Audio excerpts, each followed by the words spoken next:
So hello everyone, my name is Shreya Rai and welcome back to the helping hand. आज मैं आप लोगों को एक बहुत इंपॉर्टेंट टॉपिक के बारे में बताने जा रही हूँ, जो कि है some tips and tricks for the young teachers to handle the class very properly.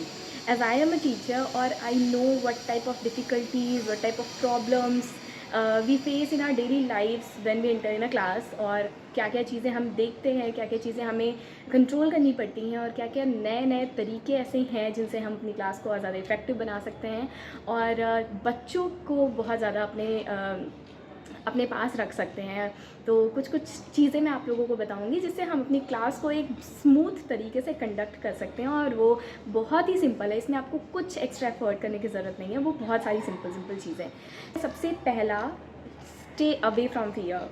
क्या होता है कि जब हम यंग टीचर्स पहली बार अपनी क्लास में जाते हैं, क्योंकि बहुत अलग अलग तरीके के बच्चे रहते हैं और उनके अलग अलग तरीके के क्वेश्चंस, उनके अलग अलग तरीके के एटीट्यूड्स, वो सारी चीज़ें फेस करना रियल क्लासरूम इन्वायरमेंट में. जैसे अगर हम बीएड करते हैं तो हमें माइक्रो टीचिंग करनी होती है, but there is a vast difference between micro teaching and a real classroom.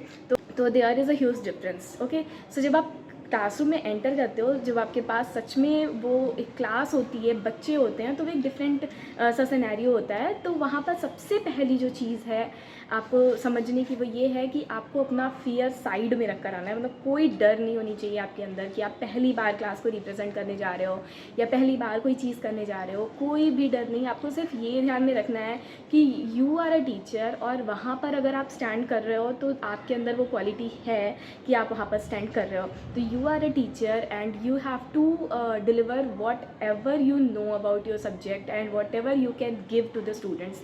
आपको वो सारी चीज़ें आराम से डिलीवर करनी है. आपको ये ध्यान में रखना है कि आपको आता है, और आप, क्योंकि क्या होता है ना, कभी कभी बच्चे जो हैं वो डिफरेंट तरीके के क्वेश्चंस पूछते हैं, टीचर्स को टेस्ट करने के लिए पूछते हैं. तो वो सारी चीज़ों का टीचर्स के अंदर डर रहता है. तो उस डर को एकदम हटा देना है. कोई दिक्कत की बात नहीं है. आप आराम से बच्चों के सोल्यूशंस दीजिए, आराम से बच्चों को हैंडल करिए. तो stay away from the fear. जो भी चीज़ें हैं, एक स्माइलिंग फेस के साथ वो सारी चीज़ों को हैंडल करते हुए से अपने फियर को दूर करने के लिए आप क्या क्या चीज़ें कर सकते हो. एक स्माइलिंग फेस के साथ, एक पॉजिटिव एटीट्यूड के साथ आप क्लास में एंटर करें, और आपकी आधा जो आपके अंदर का डर है ना, वो ख़त्म है. तो एक स्माइलिंग फेस परमानेंट आपके फेस पे होनी चाहिए, और अपने जो भी आपने प्रिपेयर किया हुआ है वो चीज़ आपको पूरी प्रॉपर तरीके से आनी चाहिए.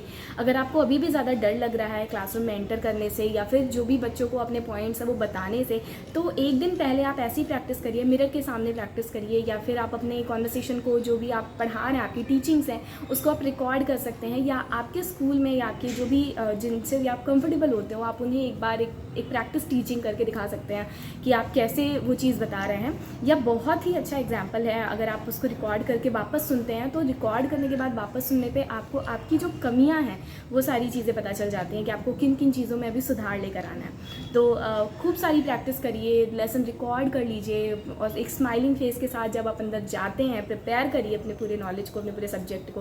तो आप जब जाएंगे तो बहुत अच्छे तरीके से वो क्लास अटेंड होगी, और आपका जो डर है आपके मन में वो भी ख़त्म हो जाएगा. तो सबसे पहला जो पॉइंट है वो यही है कि आपको आपके अंदर का जो डर है वो ख़त्म करके क्लासरूम में एंटर करना है. किसी भी डर के साथ आपको क्लासरूम में एंटर नहीं करना है. Second point is handling the students. See, every classroom have different kinds of students. Some are very naughty, और कुछ जो होते हैं वो बहुत generous होते हैं, बहुत cute होते हैं. आपके थोड़े से एफर्ट से वो आपके पास आ जाते हैं और आपसे बहुत अच्छे तरीके से अपना लेसन समझने लगते हैं. तो हमें क्या करना होता है ना, as a teacher we have to focus on the students who are week.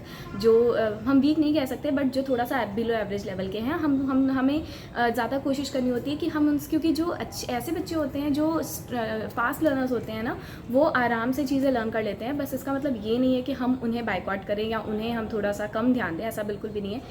On an average हमें हर स्टूडेंट पे इक्वल ध्यान देना होता है, but we have to take more focus on the students जो कि बिलो एवरेज लेवल के हैं, और जिन्हें थोड़ा सा मुश्किल हो रहा होता है चीज़ों को समझने के लिए, और वो कम्युनिकेट नहीं करना चाहते हैं, या वो थोड़े से डिस्ट्रैक्टेड, लॉस्ट रहते हैं, जो भी है.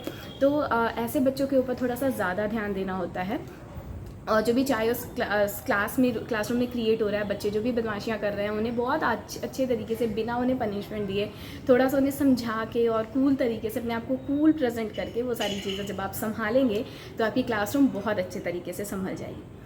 Third point is subject preparation which is very very very important point. और आप कुछ भी कर लो, अगर आपके सब्जेक्ट आपको प्रिपेयर नहीं है, अगर आप अपने सब्जेक्ट के ऊपर आपका गुड कमांड नहीं है, तो आप कुछ भी नहीं कर सकते हैं। क्लासरूम आप कितने भी अच्छे तरीके से मेंटेन कर लीजिए, बच्चों को कितना भी अट्रैक्ट कर लीजिए, लेकिन जो आपका सब्जेक्ट प्रिपरेशन है ना, वो मस्ट है। मतलब आपको वो करना ही करना है, उसका कोई सब्सटीट्यूट नहीं है, कोई शॉर्टकट नहीं है। So prepare your subject very very very well before a day you are going to your class.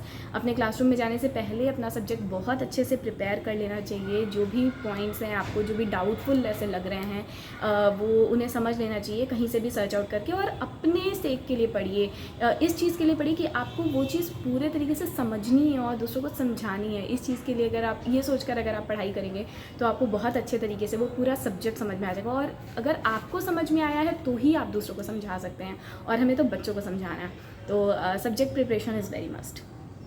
Next, fourth point is the presentation. How you present your the lecture, जो भी आपका lesson है उसको आप कैसे present करते हैं, उसमें आप कितने TLM का यूज़ करते हैं, क्या किन किन चीज़ों का यूज़ करते हैं आप। अगर आपके पास स्मार्ट बोर्ड है तो आप वो यूज़ करें, अगर आप कोई TLM रखे हुए हैं तो आप वो यूज़ करें। कोई एक्सपेरिमेंटल लर्निंग बच्चों के साथ करा सकते हैं, कुछ रियल लाइफ एक्टिविटीज़ जो हैं वो करा सकते हैं कि वो उनका जो भी वो सब्जेक्ट है, जो लेसन वो पढ़ रहे हैं, उनका किस चीज़ में यूज़ होने वाला है। अगर आप उन्हें वो चीज़ बता देते हैं तो वो बहुत अच्छे तरीके से वो चीज़ समझ लेंगे और वो एब्जॉर्ब कर लेंगे उस चीज़ को पूरे तरीके से। तो प्रेजेंटेशन आपने पढ़ाया तो, लेकिन उसको किस तरीके से आपने प्रेजेंट किया ये बहुत मैटर करता है। तो अलग अलग तरीके हम ढूंढ सकते हैं कि हम बच्चों को वो चीज़ किस तरीके से बताएं। Okay, so this was the fourth. And the fifth which is last but not the least is your appearance is very important। आप कैसे दिख रहे हो, आप अपनी डिग्निटी के साथ हो या नहीं है। एज अ टीचर आपने क्या ड्रेसअप किया हुआ है, आपके चेहरे पे स्माइल है या नहीं है, आपका जो अपीयरेंस है, जो अटायर है, वो बहुत मैटर करता है।